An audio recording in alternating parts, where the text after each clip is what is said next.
வேலனா?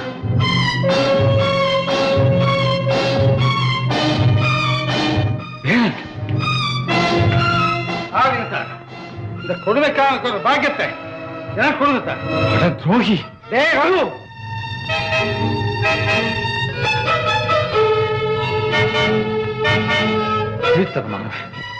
என்னது 2 பேரும் ஒரே மாதிரியா இருக்காங்க? ஆமா சார், அதுதான் என் தோதிஷ்டம். அதனால தான் 2 பாவிகள் சேர்ந்துருக்கு என் வாழ்க்கையை பாடிட்டாங்க. ஏலா, நான் சொல்றத கேளு. லைட்டா உன்னதான் கல்யாணம் செய்து போறேன். மறுபடியும் உன்னை நம்ப சொல்றியா? உன் கண் முன்னாலேயே இந்த வக்கீலை சுட்டு கொல்ல போறேன். அட பாவி, இத்தனை நாள் உனக்கு சோறு போட்டு அன்பு காட்டினாவே அவரையா சொல்ல போறேன்?